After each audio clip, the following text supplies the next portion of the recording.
салому алейкум дӯстон, дар видеои имрӯза ман тарзи пул кор карданро дар интернет ба шумо нишон медиҳам бо воситаи программаи XMO. ин программа биржа мебошад. дар ҳамин биржа шумо метавонед биткоин, ҳамин виртуальни пулое карочи харитон. одамое ки виртуальни пула намедонанд чӣ, шумо метавонед ки информатсияи дар бораи биткоин, яке аз дар ҷои аввал меистад биткоин, яке аз виртуальни пулҳо карочи. тарзи регистратсия карданашро ба шумо нишон медиҳам дӯстон. хеле осон аст регистратсия карданаш. логин, любой логин вот придумад мекунед, менависед карочи. бояд дар ҳамин логин латински букви бошад. яъне фаҳмояст бародарон, агар тарзи регистратсия карданро ақлатон нагирад, пул кор кардан дар ин сайт хеле қиин аст. ва дар полаи дуюмаш эмайлро менависетон. эмайлаш яъне поштаҳои Mail.ru ё пошти Google дошта бошедон, менависетон. дар ҳамон поштаи шумо письмо мерад. баъд аз паролро навистан, вот паролро менависетон, условияҳо ба согласатсия мекунедон.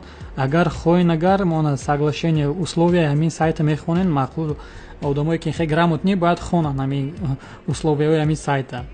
баъд яъни робота зер мекунедон карочи и регистратсия тамом. баъд дар сайт медароедон. ман уже регистратсия кардаги сайт ба ҳозир медаром сайт ба нишон медиҳам бародарон тарзи пул кор карданро. яъни робот и вход. ина бародарон, ҳозир дар кошелёки ман дар айни ҳол $83. $83 где-то 5-6 ҳазори русӣ.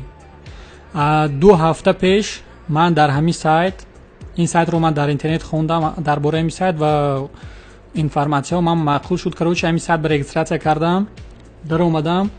2 ҳафта пеш дар ҳамин сайт ман $7 гузошта будам. ҳозир барои ин хеле доказат кардан шумо нишон медиҳам ки ин хеле боваритон 100% боварӣ кунедон. барои мисол ина 22 декабр ба ман $7 карочи ҳамин сайт ба дароварда будам, $7. ва то ҳамин рӯза, уже имрӯз 1 январ, то ҳамин рӯза ман $83 кор кардам. $7 $83 баромадам. даже зиёд буд. ман $119 уже кор карда будам. ҳозир ман 39 та рипли дорам. рипли ҳамин виртуальни пул карочи ранги ба мисли биткоин мебошад. биткоинам чанд 2-3 сол пеш нархаш где-то ҳамин $10 $15 буд. ҳозир нишон медиҳам, ин хеле точнее, што ба шумо донедон. 2009 ба қариб 10 сент буд. ҳозир ман 2017 нишон медиҳам. ҳозир 1 январи 2017 ба нишон медиҳам. ҳозир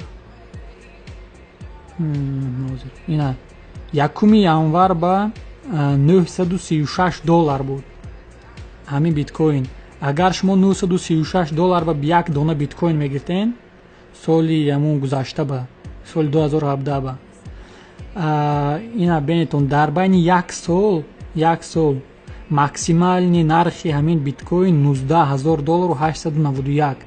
представед кунедон, агар шумо як дона биткоин мехариден барои мисол тобистони ҳамин сол, уже қариб 20 маротиба зиёд пул кор мекарден. агар $1000 мехариден, дар айни ҳол кошелёкҳои шумо ба $19000 уже кор мекардон, пашти $20000 кор мекардем.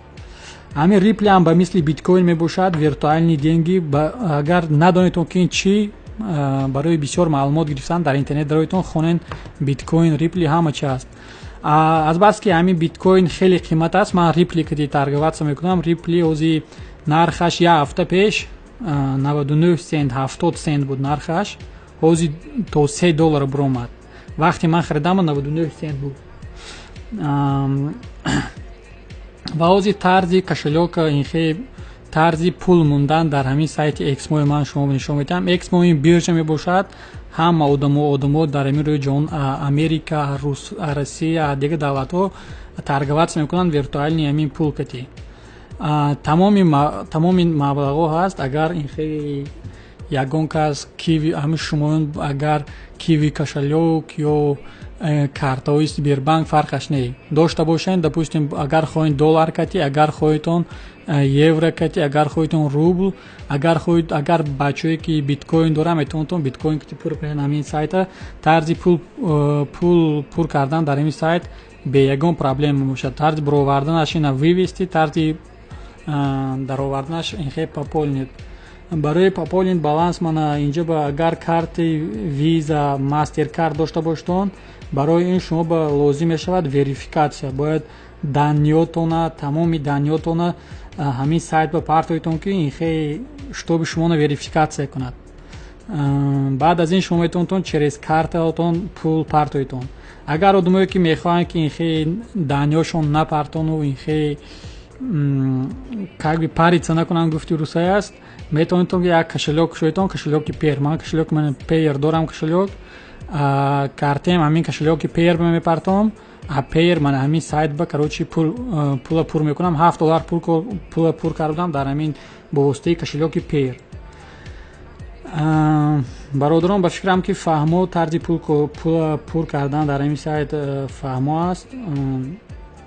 ва мегузарем тарзи ҳамин пул кор кардан дар ҳамин сайт чӣ хел торговаться кардан кор. Ман таргия зер мекунем. Ман бо воситаи мана рипли, инам виртуальни деньги ман уже фаҳмондам рипли чи тарзи пул кор карданро нишон медиҳам. Ман торговаться мекунам рипли бо доллар. шумо метавонтон ки бо воситаи рубл ё бо воситаи биткоин кор кунедон. барои ман бо доллар удобна аст. Короче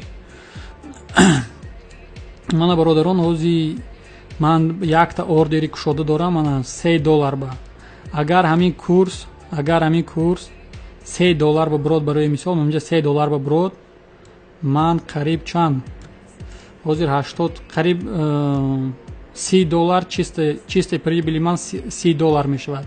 ин точно меброд. агар ҳамин рӯз наброд, пага меброд, ҳамин курс меброд. Короче $30 ман кор мекунам.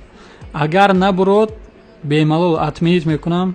ягон пули мана ҳеч ягон ҷо намерад. ҳамин пул ҷош баистодагӣ отменит мекунем. тамом бародарон.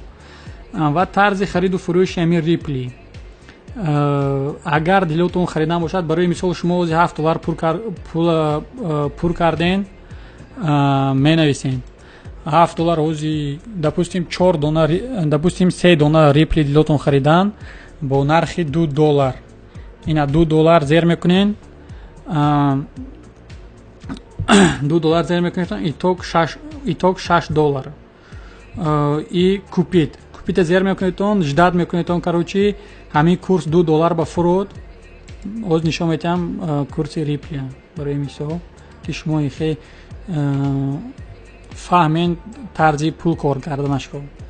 ҳозир ман дар ҳамин сайт нишон метиҳам. барои мисол бародарон, метавонтон сайти инвестинг дароитон. инҷа тамоми курсҳо ҳаст, яъне курси доллару рубл, курси биткоин, виртуальни деньги, тамоми курсҳо ҳаст. Короче барои мисол дӯстон, мана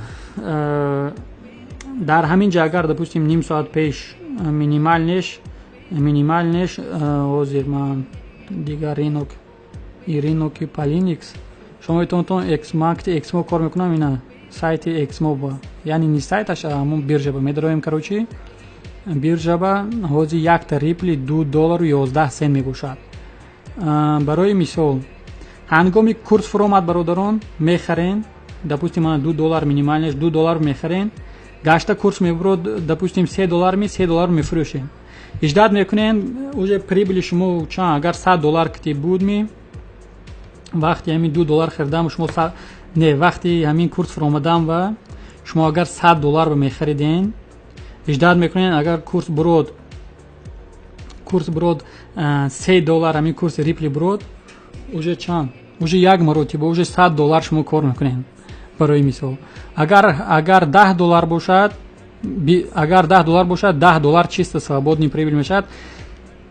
бародарон, тарзи осон фаҳмиданашро мефаҳмонам. курс мефурод, мехарен, курс гашта ҳамин $3-4 ба буромад мефурӯшен. бош дад мекунен курс гашта ҳамин $2 ба допустим фурод, бо мехарен, бо мефурӯшен. манам хел короче кор мекунетон. ҳамин як рӯз ба как минимум $30 кор кардан мумкин. $30 ин қариб чанд $3000-4000 русӣ. ман студент бародарон, барои ман нормальни прибил, ман ин сайт кор мекунам, я онҷо кор кӯчаҳо я онҷо намебарам, яъне ман ба нормальни ва ҳамин агар волатильности ҳамин рынок зӯр бошад, бисёртар кор мекунам. Ман инҷо допустим пул кор кардан хеле қаин, агар вақтотон боша кор кардан мумкин. Допустим ҳамин курс фуромад, курс мефурод мана минимум $2 11 цент ба минимум короче мехарен, ну уже через цент мешад, уже гашта максимум $2 12 цент, ҳамин 1 цент 2 цент. агар допустим $10 кишлёкотон бошад, уже ҳамин байни ҳамин фарқият ба $1 кор мекунедон дӯстон. ва одамоне ки ин хеле намехоҳанд пулошон агар дар ҳамин сайт монанд, дар видеои оянда бародарон ман як сайтро ба шумо нишон медиҳам ки бевоситаи пул мондан, бевоситаи вложения дар интернет, дар ҳамун сайт дар давоми 10 рӯз 15 рӯз як 5-6 дона рипли кор кардан мумкин, яъне дар видеои оянда нишон медиҳам. ссилки ҳамин программа дар таги видео дӯстон, метавонедон дароятон регистратсия кунедон ва дар канал обуна шудан, подписатсия карданро фаромӯш накунедон ва то видеои оянда бародарон дар паноҳи худованд бошед.